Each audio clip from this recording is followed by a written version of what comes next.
हताश भरी बातें। एक बार एक सीधे पहाड़ को चढ़ने की प्रतियोगिता हुई।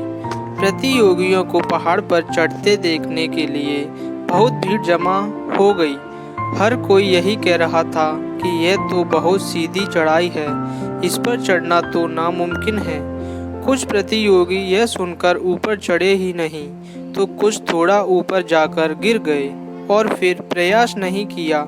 उन्हें देख लोग और जोर से कहने लगे कि यह प्रतियोगिता कोई नहीं जीत सकता, क्योंकि इस पहाड़ पर चढ़ना असंभव है। यह सब सुनकर बचे हुए प्रतियोगी भी हताश हो गए, लेकिन उन्हीं के बीच एक प्रतियोगी बार बार गिरने पर भी कोशिश करता रहा और अंत में वह उस सीधे पहाड़ पर चढ़ गया।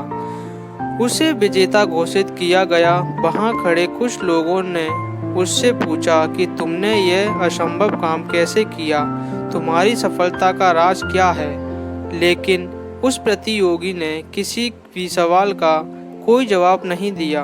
आपको क्या लगता है उस प्रतियोगी ने कैसे इतनी कठिन और असंभव चढ़ाई पूरी की होगी?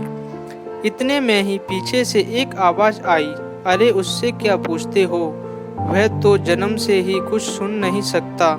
इस प्रतियोगी ने चढ़ाई सिर्फ इस वजह से पूरी की क्योंकि उसने लोगों की हताश भरी नकारात्मक बातों को नहीं सुना था। उसने केवल एक बात ही ध्यान में रखी थी कि उसे यह चढ़ाई करनी है, इसीलिए वो अपने काम में जल्द से सफल हो गया।